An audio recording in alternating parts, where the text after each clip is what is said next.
everyone, welcome back to my YouTube channel. I hope you all are doing good. So जैसे कि last video में हम लोग identity and access management के basic concepts को समझा था। तो हम लोगों ने जितने भी साइबर के इम्पोर्टेंट कॉन्सेप्ट्स होते हैं लाइक ऑथेंटिकेशन मेथड्स, IEEE और जो भी कॉन्सेप्ट्स होते हैं बेसिक से least privilege, SOD, authentication, two factor authentication, SAML, SSO, OAuth, everything we discussed in the last video. So आज इस वीडियो में हम लोग और इन डेप्थ जाएंगे IAM के। ठीक है, तो ये सारे बेसिक कॉन्सेप्ट्स अगर आप लोगों ने नहीं समझे तो आप लोग प्लीज़ समझ लो। मैं इस वीडियो का जो लिंक है वो मैं डिस्क्रिप्शन बॉक्स में डाल दूँगी, आप लोग एक बार जाके रेफर कर सकते हो बिकॉज आगे के कॉन्सेप्ट्स में आप लोगों को समझ में हो सकता है प्रॉब्लम हो। सो ये सारे कॉन्सेप्ट्स एक बार आप लोग समझ लो। सो नाउ हम लोग देखेंगे IAM के कौन कौन से डोमेन्स होते हैं। सो बेसिकली IAM के 4 डोमेन्स हैं।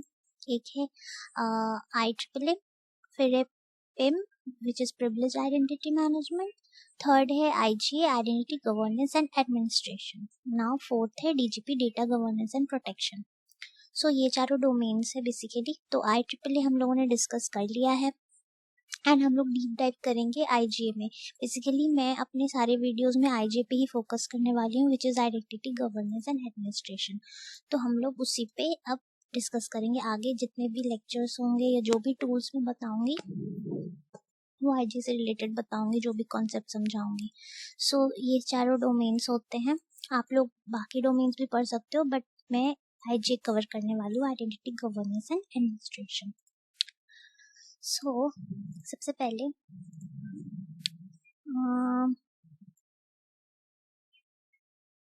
यहाँ पे मैं सबसे पहला कॉन्सेप्ट आता है आइडेंटिटी गवर्नेंस में एंड एडमिनिस्ट्रेशन में। जैसे कि आप लोग जानते होंगे ऑर्गेनाइजेशन में जो भी कंपनीज होती है, ठीक है, इतनी सारी कंपनीज हैं, तो उसमें जब कोई भी यूज़र या कोई भी आइडेंटिटी जब कोई कंपनी ज्वाइन करता है, जैसे कि मैंने कोई कंपनी ज्वाइन किया, ठीक है, एज अ सॉफ्टवेयर इंजीनियर, तो उसमें क्या होता है, मेरा ऑन बोर्डिंग होता है, राइट। सबसे पहला स्टेप क्या होता है, मुझे ऑफर लेटर मिलता है, उसके बाद फिर जब मेरी ज्वाइनिंग डेट होती है तो मेरी ऑन बोर्डिंग होती है। तो क्या होता है, यूज़र ऑन बोर्डिंग, ठीक है।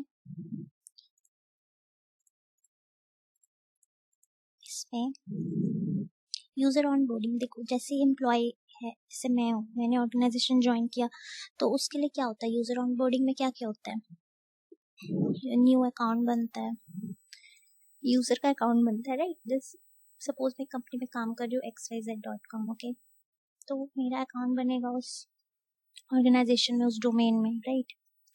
तो सबसे पहले अकाउंट क्रिएशन होता है, राइट, जब भी कोई यूज़र या एम्प्लॉय ऑर्गेनाइजेशन ज्वाइन करता है। सेकंड क्या होता है, एक्सेस रिक्वायरमेंट्स। अब जैसे कि मैंने कंपनी ज्वाइन कर लिया, सपोज मैं एक न्यू एम्प्लॉय हूँ, मेरा एक अकाउंट तो बन गया, चलो ऑर्गेनाइजेशन में मेरा अकाउंट बन गया, ओके।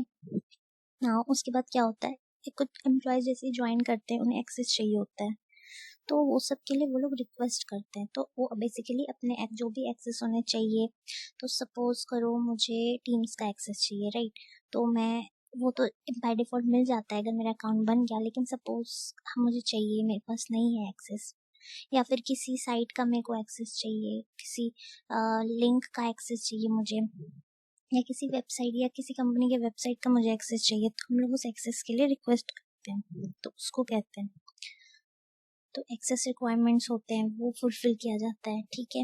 उसके बाद होता है हमारा थर्ड में ट्रेनिंग रिक्वायरमेंट्स।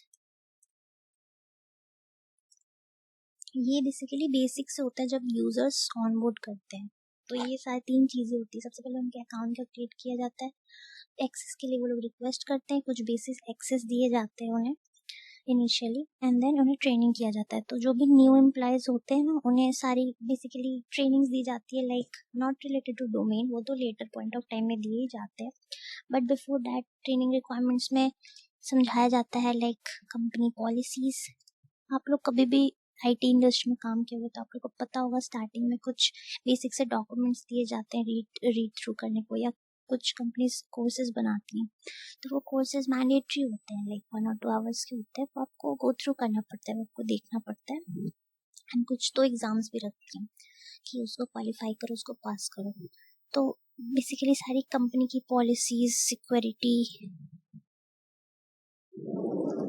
सिक्योरिटी पॉइंट्स जो भी है, मतलब कि कैसे अपने कैसे प्रोटेक्ट करना है, या फिर आपको जैसे आपको कुछ सेटअप करना है तो कैसे टीम्स आउटलुक कैसे सेटअप करना है, या आपको अपने पर्सनल लैपटॉप में कैसे रिमोट डेस्कटॉप सेटअप करना है कि आप अपने कंपनी ऑर्गेनाइजेशन का भी लॉगिन कर सको, वो सारी ट्रेनिंग्स भी होती है। तो ये सब बेसिकली ट्रेनिंग रिक्वायरमेंट बताया जाता है कि जब भी जैसे ही मतलब यूज़र कंपनी ज्वाइन कर ले, उससे पहले उसे क्या क्या चीज़ों का ध्यान रखना है, क्या क्या रिस्क या जो भी है वो सारे पैरामीटर्स वो लोग समझ पाए, एंड देन ही आगे वो सिस्टम को एक्सेस कर पाए, मतलब आगे। तो ये यूज़र ऑनबोर्डिंग, यूज़र जैसे ही ऑनबोर्ड होते हैं उनके साथ ये 3 चीज़ें होती हैं, उनका अकाउंट क्रिएट होता है, उनका एक्सेस देखा जाता है, उनके क्या क्या एक्सेस चाहिए या वो रिक्वेस्ट कर सकते हैं एक्सेस के लिए। थर्ड होता है ट्रेनिंग होती है उनकी, बेसिक ट्रेनिंग जो होती है कंपनी पॉलिसीज और सिक्योरिटी के पॉइंट ऑफ व्यू से। तो अकाउंट क्रिएशन में सपोज करो उसका ह्यूमन रिसोर्स प्लेटफॉर्म पे अकाउंट बनेगा, या फिर कोई टाइम शीट है वहाँ पे, टाइम शीट वाले प्लेटफॉर्म है वहाँ पे उसका अकाउंट बनेगा, ये सारे अकाउंट्स बनते हैं उसके। या फिर एडी पे अकाउंट बनेगा, राइट। तो एडी पे अकाउंट बनेगा तभी तो वो लॉग इन कर पाएगा, राइट, सिस्टम के सिस्टम लैपटॉप में, जो भी लैपटॉप उससे मिलेगा उसमें थ्रू ऑथेंटिकेट होगा एडी के थ्रू, तभी वो लॉग इन कर पाएगा। तो ये सारे होंगे। तो यहाँ पे हम लोग लिख सकते हैं एग्जाम्पल में account creation on HR platform और account on AD. AD means active directory, AD पे अकाउंट बनेगा, ठीक है। एक्सेस रिक्वायरमेंट्स में उसे वो लोग फिजिकल एक्सेस के लिए भी, देखो उसमें 2 चीजें हो जाएंगी, फिजिकल एक्सेस हो जाएगा, फिजिकल एक्सेस मतलब लैपटॉप, ये सब तो बाय डिफॉल्ट मिलता ही है, बट स्टिल ये भी एक एक्सेस में ही आता है। भी लैपटॉप किसी को नहीं मिला तो वो लैपटॉप के लिए एक्सेस करेगा, आईडी कार्ड के लिए, बैच के लिए, या फिर मोबाइल डिवाइस है उसके लिए। बैच के लिए मीन्स जैसे ऑफिस में जाते हैं ना, तो उसमें बैच के थ्रू या एक आईडी कार्ड होता है उसके थ्रू ही आप एंटर कर सकते हो, इसलिए ये सब एक्सेस चाहिए होता है। सेकेंड है हमारा एप्लीकेशन एक्सेस, जिसकी मैं अभी भी बात कर रही थी, की रिक्वेस्ट कर सकते हैं, लाइक एप्लीकेशन हो गया, जैसे सपोज फाइनेंस एप्लीकेशन, या जो भी कंपनी के बेसिक एप्लीकेशन, यू कैन से कंपनी एप्लीकेशन जो कि ज़रूरी है, राइट, हेल्प टेक्स का भी, राइट। तो ये सारे एप्लीकेशंस, ये सारी बेसिकली एप्लीकेशन का एक्सेस आपको चाहिए। तो 2 तरह के एक्सेस, ये सारे एक्सेस के लिए या तो रिक्वेस्ट करते हैं या उन्हें मिलता है, राइट। ट्रेनिंग में भाई company policy security awareness and information security policy, ये सारी चीज़ें होती है। तो बेसिकली 3 चीज़ें होती है, account creation, access requirements and training requirements. तो ये यूज़र जब भी ऑनबोर्ड करता है तो उसकी ये 3 चीज़ें होती है। नाउ ये तो हो गया यूज़र ऑनबोर्डिंग के टाइम। नेक्स्ट आता है हमारा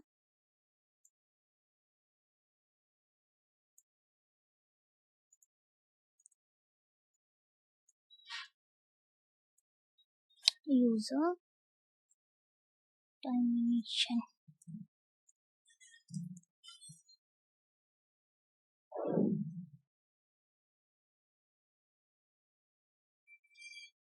तो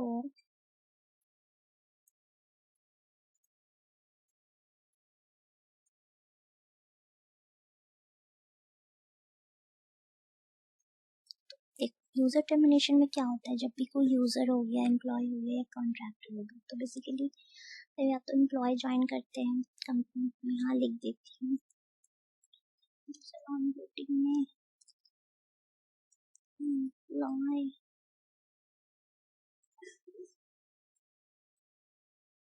कॉन्ट्रैक्टर जो भी होते हैं, या तो एम्प्लॉय होते हैं या कॉन्ट्रैक्टर होते हैं या और भी होते हैं, डिपेंड करता है ऑर्गेनाइजेशन पे। तो सपोज यूजर टर्मिनेशन में क्या होता है, जैसे ही कोई एम्प्लॉय या कॉन्ट्रैक्टर कंपनी में नहीं है, या बेसिकली कंपनी उसको टर्मिनेट कर दी, या वो एम्प्लॉय मतलब रिजाइन कर दिया या छोड़ के चला गया, तो उसके सारे अकाउंट्स जो भी होते हैं, जो भी हमने अकाउंट्स बनाए राइट इनिशियली, तो वो सारे अकाउंट्स को ना क्लोज या फिर मतलब डिलीट करते हैं या डिसेबल कर देते हैं, इसी को अकाउंट टर्मिनेट। तो सबसे पहले हम क्या करते हैं, जो भी अकाउंट बनता है ना, वो अकाउंट को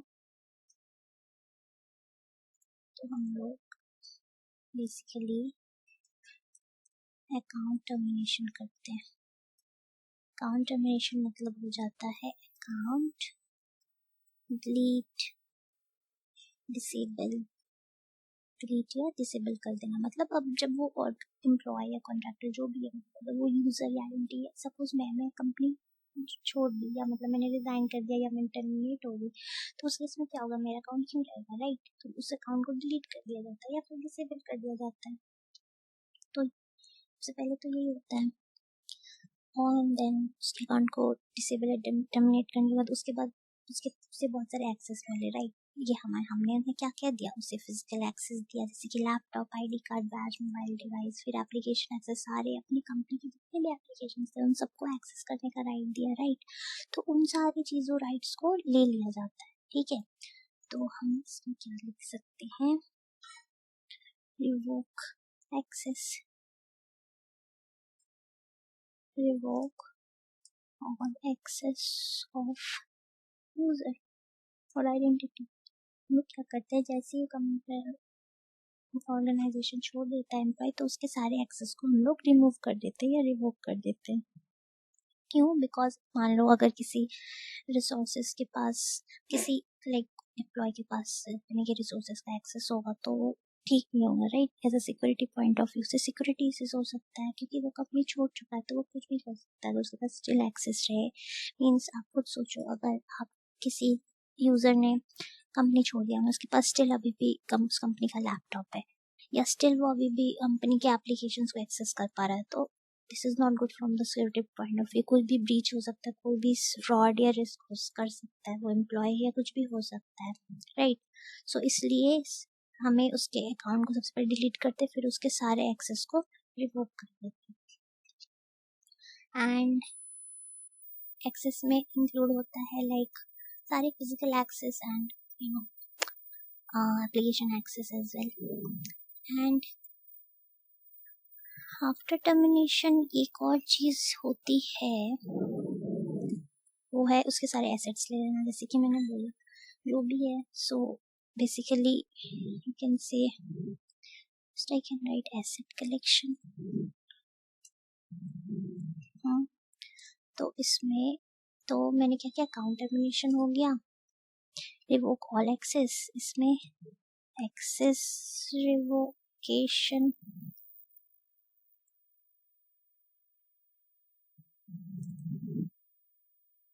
and asset collections, collect all assets of company। तो जितने भी कंपनी ने उसे प्रोवाइड किया था लाइक आईडी कार्ड, लैपटॉप, जो भी दिया था वो सब वापस ले लेना होता है, ठीक है। तो ये हो जाता है हमारा यूजर टर्मिनेशन के केस में, ठीक है। नाउ नेक्स्ट इम्पॉर्टेंट कॉन्सेप्ट है, अगर किसी ने रोल चेंज किया, suppose role changes, you can see मतलब किसी कोई भी एम्प्लॉय है, उसने अपना रोल चेंज किया या उसका रोल चेंज हो गया, तो उसके इसमें क्या होता है, तो सपोज करो जब कोई यूजर लाइक सपोज कोई यूजर है, वो किसी डिपार्टमेंट में काम कर रहा है, सपोज वो एचआर डिपार्टमेंट में काम कर रहा है, ओके, एंड वो फाइनेंस डिपार्टमेंट चला गया, तो इसमें क्या हुआ, उसका डिपार्टमेंट चेंज हुआ। अब डिपार्टमेंट चेंज हुआ तो ऑब्वियस सी बात है उसका रोल भी चेंज होगा। तो जब कोई यूजर किसी डिपार्टमेंट में काम करता है, जब कोई एम्प्लॉय बेसिकली किसी डिपार्टमेंट में काम करता है, तो उसके पास स्पेसिफिक परमिशंस होते हैं, स्पेसिफिक एक्सेस होते हैं, like according to their department, like जिस डिपार्टमेंट में वो काम कर रहे हैं उस डिपार्टमेंट के अकॉर्डिंग, उस जो रोल उनको मिला है उस रोल के अकॉर्डिंग ही उसे उसको परमिशंस मिलते हैं या एप्लीकेशन के एक्सेस मिलते हैं, उन्हें एप्लीकेशन का ही एक्सेस मिलेगा। जिस डिपार्टमेंट के वो हैं, सपोज वो एचआर टीम के हैं तो उनको एचआर एप्लीकेशंस का एक्सेस मिलेगा, फाइनेंस का तो मिलेगा नहीं क्योंकि वो फाइनेंस डिपार्टमेंट में नहीं है, फाइनेंस उनका रोल नहीं है। तो उस हिसाब से उनके बेसिकली उन्हें परमिशंस उन्हें उनके रोल एंड उनके डिपार्टमेंट के हिसाब से मिलता है। और जब कोई एम्प्लॉय सपोज उसका चेंज हो गया, सपोज वो एचआर से फाइनेंस डिपार्टमेंट में आ गया, तो उसका पुराना सारा ओल्ड जो भी एक्सेस था, मतलब एचआर का जो भी एक्सेस था वो सब रिमूव हो जाना चाहिए, राइट। उसके पास पुराने एक्सेस नहीं रहने चाहिए, राइट। तो सपोज करो मैं यहाँ पे एक लाइन लिख देती हूँ, आप लोग रेफर कर सकते हो। तो एम्प्लॉय के पास स्पेसिफिक परमिशंस होते हैं,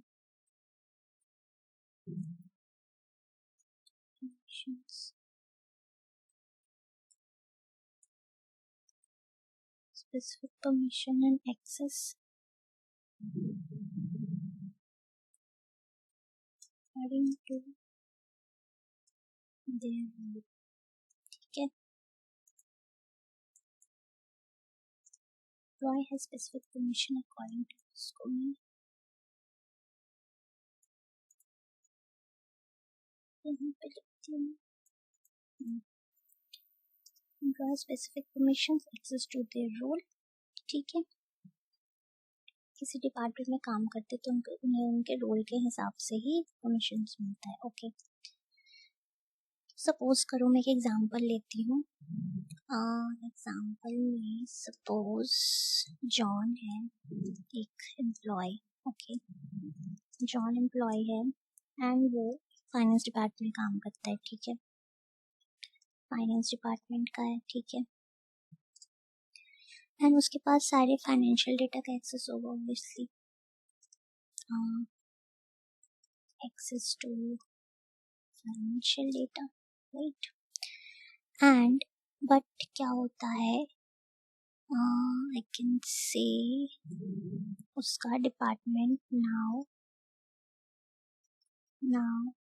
जॉन का डिपार्टमेंट जो है वो आईटी हो गया, ठीक है। उसका डिपार्टमेंट चेंज हो गया, तो एंड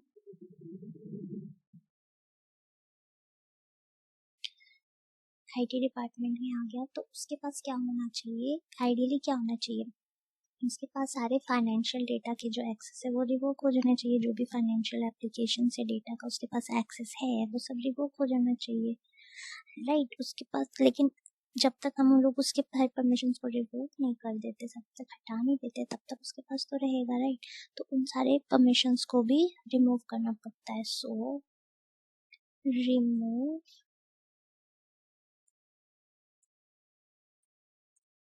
ये होना चाहिए एक्सेस टू आईटी एप्लीकेशंस और डेटा। तो आइडियली क्या होना चाहिए,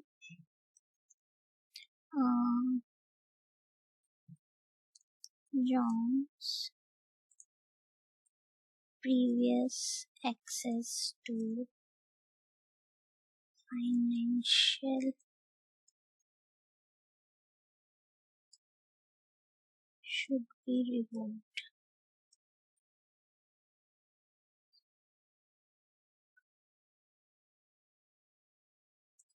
इसका रिमूव हो जाना चाहिए। तो बेसिकली ये आइडियल प्रोसेस हुआ, राइट। जब भी किसी पर्सन का रोल चेंज हुआ है, वो एक डिपार्टमेंट से दूसरे डिपार्टमेंट में जा रहा है, तो उसका जो है प्रीवियस एक्सेस जो है वो रिमूव हो जाना चाहिए और उसे नए एक्सेस मिल जाना चाहिए, right. Old access should get removed and new access should be revoked and new access according to new department should be granted, right। so ये हो गया रोल चेंजेस के केस में, ठीक है। अब basically two types of access control होते हैं, राइट। एक सेंट्रलाइज्ड होते हैं, तो मैं यहाँ लिख देती हूँ instead of speaking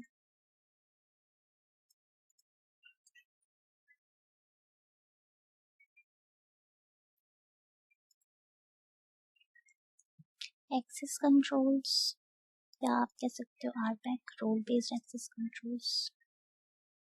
and RBAC, इसके बारे में भी मैं बताऊंगी अभी step by step. Role based access control, right. तो इसमें क्या होता है, सबसे पहले 2 टाइप्स ऑफ एक्सेस कंट्रोल्स है, राइट। तो पहला मेरा आएगा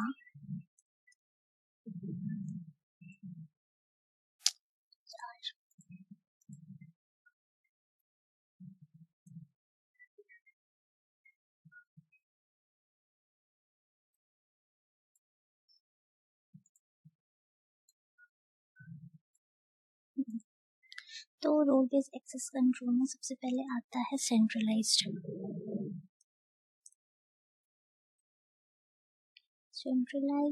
एंड ये है डिसेंट्रलाइज्ड। सो एक्सेस कंट्रोल बेसिकली 2 टाइप के होते हैं। एक्सेस कंट्रोल मतलब हो जाता है एक्सेस को कैसे कंट्रोल करना है, the name simply suggest, access को कैसे कंट्रोल करना है। सो बेसिकली हम लोग 2 तरीके से कंट्रोल कर सकते हैं, एक सेंट्रलाइज वे में, एक डिसेंट्रलाइज वे में। तो इसमें क्या होता है, यूजर्स को सेंट्रली परमिशंस एंड प्रिविलेज देते हैं, बट डिसेंट्रलाइज में क्या होता है, हर एक एसेट पर परमिशंस और प्रिविलेज देते हैं। मतलब सेंट्रली हम लोग मैनेज नहीं करते, इसमें हर एक एसेट पे परमिशंस देते हैं हम लोग, ठीक है। हर एक एसेट मीन्स हर एक यूजर होता है उस पे हम लोग परमिशंस देते हैं। You can C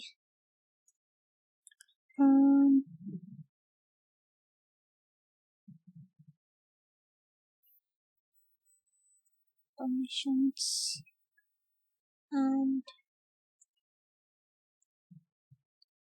privilege to every user.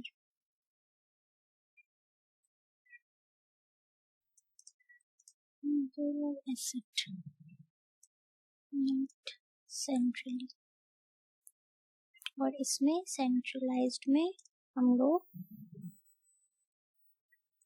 Simply users को सेंट्रली परमिशंस और प्रिविलेज देते हैं, ओके, सिंपल।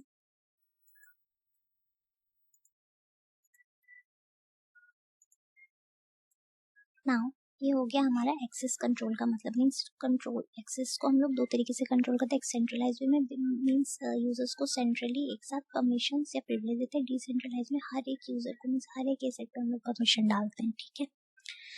तो सेंट्रलाइज एक्सेस कंट्रोल में क्या होता है, बेसिकली मैं आपको बेनिफिट बता देती हूँ। सेंट्रलाइज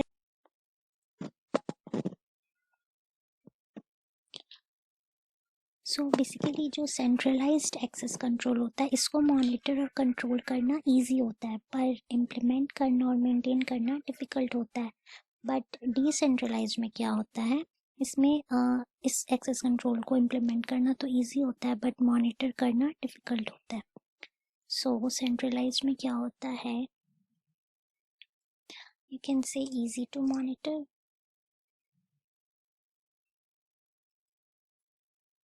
easy to monitor,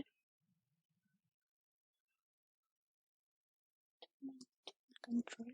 वो इसलिए easy to monitor and control होता है बिकॉज ये सेंट्रली होता है, जितने सारे यूजर उसको हम लोग सेंट्रली परमिशंस या एक्सेस या प्रिविलेज देते हैं, राइट। तो इसको मॉनिटर करना कंट्रोल करना इजी हो जाता है, बट आप खुद सोचो इसको इम्प्लीमेंट करना डिफिकल्ट होगा, राइट, क्योंकि आप सारे यूजर्स का एक साथ एक्सेस मतलब परमिशंस मैनेज कर रहे हो, सब अलग अलग डिपार्टमेंट के हैं, सबका अलग अलग रोल है, सबको अलग अलग एक्सेस मिलना चाहिए, हमें इन सब बातों का भी ध्यान रखना है, और साथ में ही उसको मतलब सेंट्रली परमिशंस देना है उनको। तो इसको इम्प्लीमेंट करना एंड मेंटेन रखना थोड़ा डिफिकल्ट होता है, मेंटेन करना इज डिफिकल्ट, राइट। और डिसेंट्रलाइज में होता है कि इसको इम्प्लीमेंट करना इजी होगा, क्यों, बिकॉज आप हर एक यूज़र पे कर रहे हो, हर एक एसेट पे आप परफॉर्म कर रहे हो ये एक्सेस कंट्रोल, मतलब हर एक यूज़र का आप एक्सेस कंट्रोल कर रहे हो, अलग अलग यूज़र का, जैसे एक यूज़र है उसका अलग डिपार्टमेंट है उसका आप अलग कर रहे हो, तो अलग इजी हो जाएगा राइट इम्प्लीमेंट करना। आप खुद सोचो, एक बार में आप सारे यूज़र्स का कर रहे हो और एक बार में एक एक करके एक यूज़र का कर रहे हो, तो वो इजी होता है।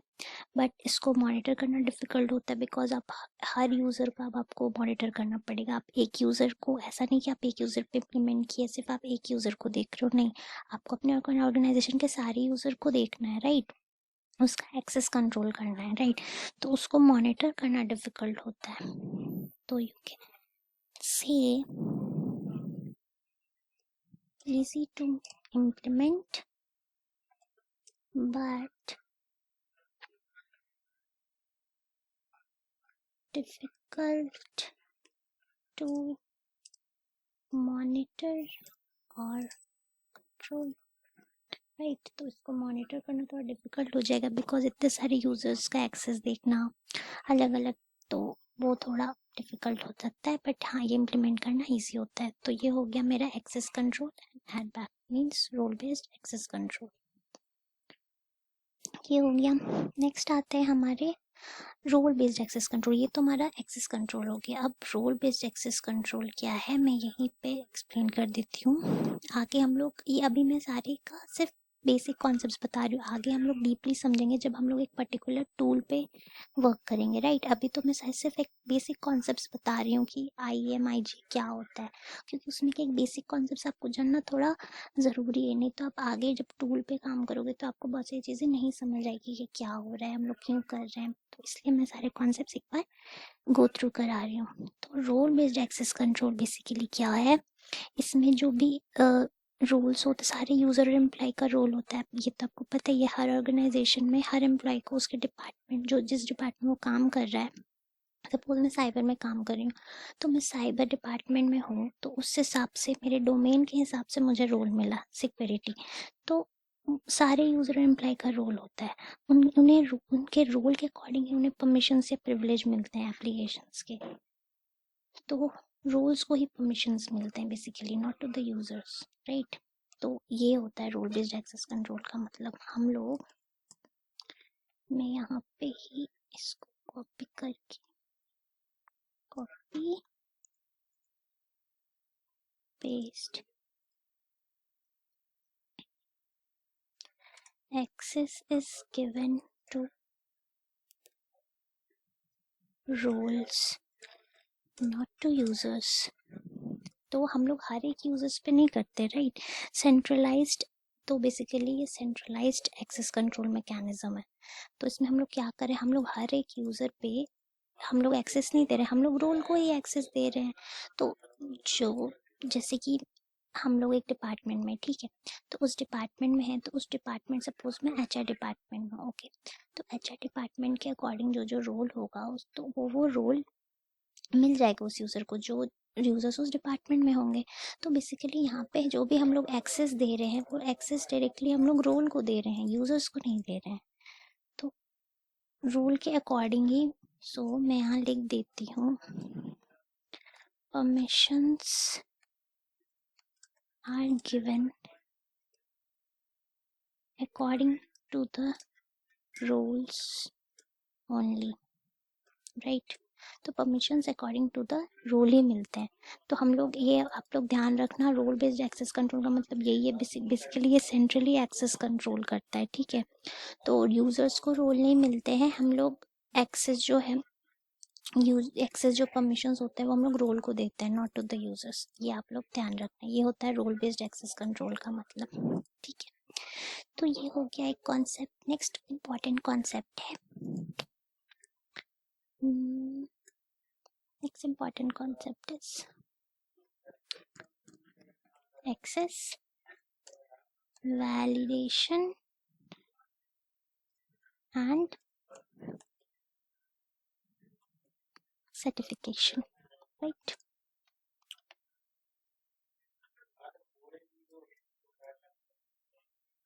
तो एक्सेस वैलिडेशन सर्टिफिकेशन, इसमें क्या होता है, इसमें सारी यूजर्स के जो एक्सेस होते हैं ना, जैसे हम लोग कंपनी ज्वाइन करता है कोई यूजर, तो उसको सारे एक्सेस या परमिशंस मिलते हैं, राइट। उसके एप्लीकेशंस के एक्सेस मिलेंगे, वो क्या कर सकता है क्या नहीं कर सकता है, वो सारे परमिशंस प्रिविलेज एक्सेस मिलते हैं। तो उन सारे परमिशंस, यूजर्स के जितने भी एक्सेस या परमिशंस होते हैं, उसको ना रेगुलर बेसिस पे रिव्यू या फिर वैलिडेट किया जाता है। तो मैं यहाँ लिखती हूँ, users permissions are reviewed and validated on regular basis।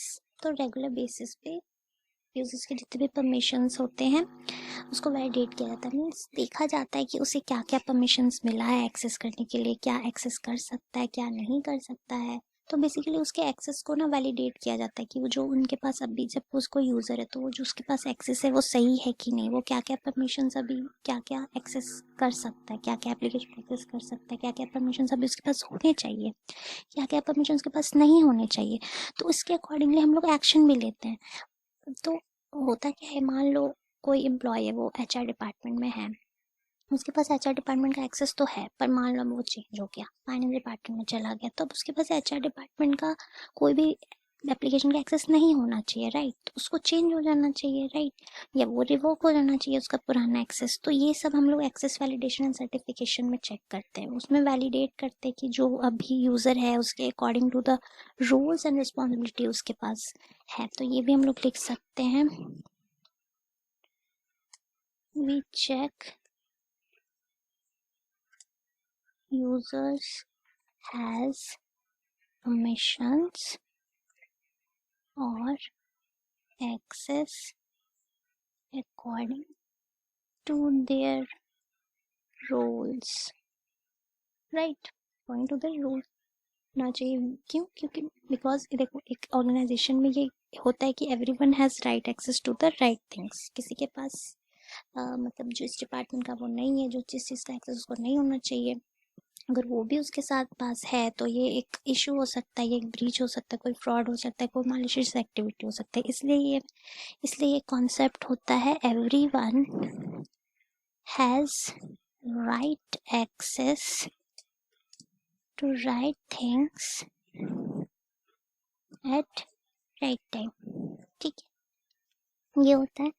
But suppose करो किसी के पास जो एक्सेस नहीं है, क्या किसी के पास ज़्यादा परमिशन मिल गया, या सपोज उसके पास किसी चीज़ का एक्सेस नहीं होना चाहिए फिर भी है सब, जैसे कि मैंने भी बताया कोई डिपार्टमेंट चेंज कर लिया है और अब वो न्यू डिपार्टमेंट का उसके पास एक्सेस है तो है, पर पुराने डिपार्टमेंट का भी एक्सेस रह गया, तो वो सब रिमूव होना चाहिए। तो इसमें क्या होता है, एक्सेस वैलिडेशन सर्टिफिकेशन में हम लोग यही करते हैं, हम लोग एक्सेस को वैलिडेट करते हैं कि वहाँ वो सही है कि नहीं। अगर वो गलत है तो उसको फिर हम लोग रिमूव कर देते हैं, उस एक्सेस को रिमूव कर देते हैं, मतलब एक्स्ट्रा परमिशन जो हैं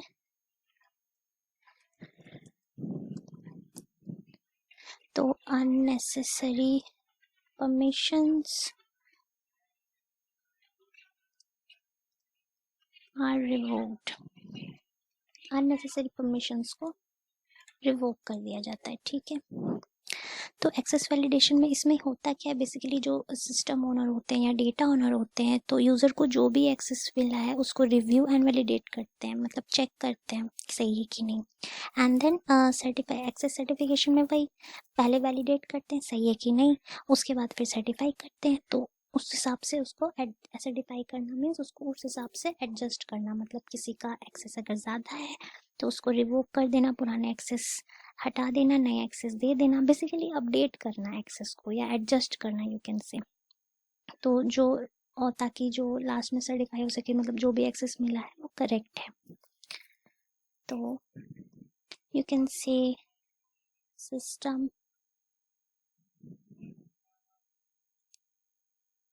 और डेटा ओनर क्या करता है, review the access and validate और check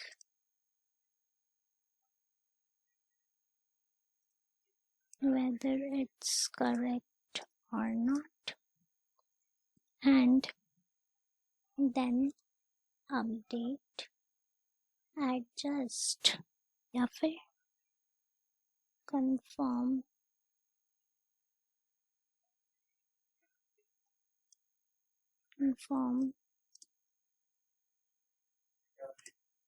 that the access is correct.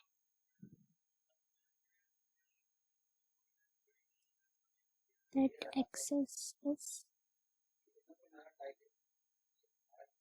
तो बेसिकली यही होता है, हम यूजर्स के पास जितने भी एक्सेस होते हैं उनको चेक किया जाता है कि वो सही है कि नहीं। अगर कुछ एक्स्ट्रा परमिशंस हैं या कुछ रिमूव करना है या कुछ अपडेट करना है या कुछ ऐड करना है, तो मतलब बेसिकली उसके एक्सेस को एडजस्ट करना वो हम लोग करते हैं, ताकि एंड लास्ट में कि जो भी एक्सेस मिला है वो करेक्ट है। बेसिकली सर्टिफाई करना कि जो भी एक्सेस यूजर्स को मिला है वो करेक्ट है।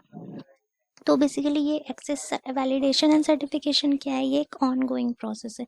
तो ये बेसिकली ये मंथली बेसिस पे होना चाहिए एटलीस्ट, ठीक है। तो बेसिकली ये मंथली बेसिस पे होगा, तो इससे क्या होगा, यूजर्स का जितने भी एक्सेस एंड परमिशंस है वो बेसिकली मतलब सही रहेंगे, राइट। उसके पास ना एक्स्ट्रा परमिशंस रहेंगे, तो ये सिक्योरिटी पॉइंट ऑफ व्यू से भी सही रहता है। तो बेसिकली ये मंथली बेसिस पे होता है, मंथली बेसिस पे होना चाहिए। मींस एटलीस्ट ये हर ऑर्गेनाइजेशन का अलग अलग सब लोग मतलब रखते हैं ड्यूरेशन की कब करना है। कुछ लोग वीकली भी रखते होंगे, कुछ लोग 2 मंथ्स पे रखते होंगे, बट आइडियली ये रेगुलर बेसिस पे होना चाहिए। तो बेसिकली यूजर्स का जो है परमिशंस, यूजर्स वैसे तो मैंने ऊपर लिख ही दिया, users permissions are reviewed and validated, या तो उस यूजर्स का जो परमिशंस है वो at the end regular basis पे रिव्यू होना चाहिए, अपडेट होना चाहिए एंड एडजस्ट होते रहना चाहिए।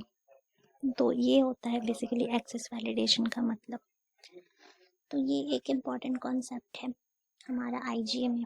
नेक्स्ट है सेग्रीगेशन ऑफ ड्यूटी, जो कि मैंने आई थिंक पिछले वीडियो में ही कवर कर दिया। अगर आप लोगों ने वो वीडियो नहीं देखा है तो प्लीज़ जाकर देखो। तो मैं एक बार फिर से एक्सप्लेन कर देती हूँ। इसमें क्या होता है, यूज़र को मल्टीपल रोल्स नहीं दिए जाते हैं, बिकॉज इससे फ्रॉड हो सकता है।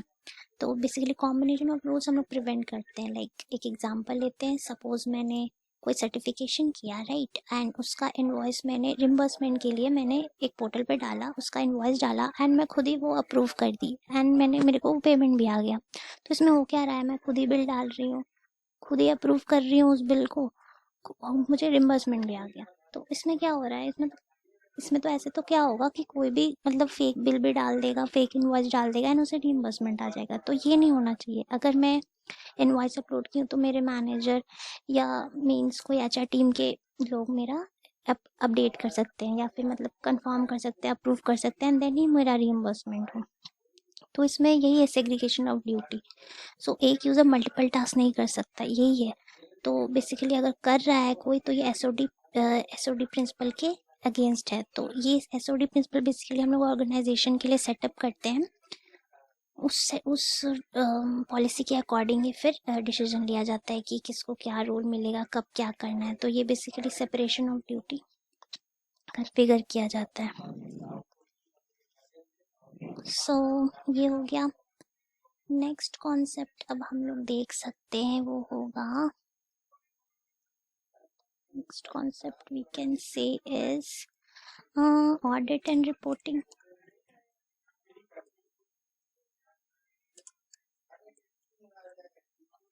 एंड ऑडिट एंड रिपोर्टिंग में क्या होता है,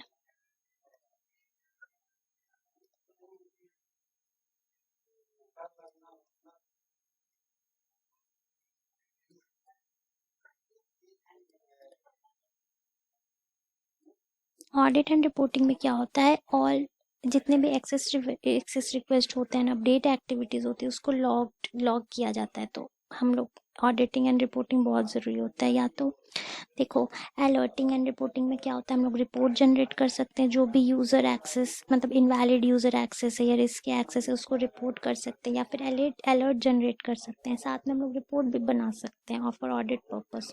तो जो जितने भी एक्सेस रिक्वेस्ट होते हैं ना, हम लोग उसको ना ऑडिट मतलब ऑडिट करते हैं या उसको लॉग करते हैं। एंड जो भी मतलब इनवैलिड यूज़र एक्सेस है या फिर रिस्की एक्सेस हो रहा है उसको रिपोर्ट करते हैं, या फिर हम लोग अलर्ट जनरेट करते हैं, साथ में हम लोग रिपोर्ट भी बनाते हैं फॉर ऑडिट पर्पस। तो इसमें हम लोग लिख सकते हैं invalid user access, invalid user access and risky access को रिपोर्ट करना, रिपोर्ट करना या फिर अलर्ट जनरेट करना।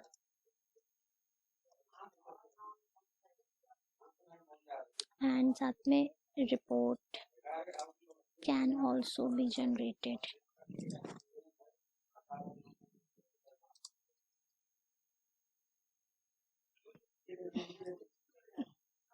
ओके, इसको भी मैं पॉइंट्स में कर देती हूँ।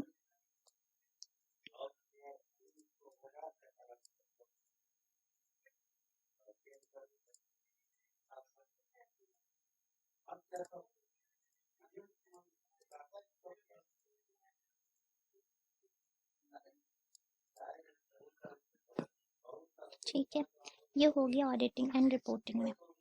नाउ ये कॉन्सेप्ट्स तो हो गए, अब मैं फाइनली आपको एक कॉन्सेप्ट समझा देती हूँ एट द एंड, वो है आइडेंटिटी लाइफ साइकिल मैनेजमेंट का। ठीक है, तो वो हम लोग अभी so basically identity life cycle management में 4 कंपोनेंट्स हो गए। ठीक है, तो मैं समराइज कर देती हूँ। सो सबसे पहले यूज़र जब कंपनी ज्वाइन करता है, ऑनबोर्ड होता है, तो वो सिस्टम के एक्सेस के लिए रिक्वेस्ट करेगा, राइट।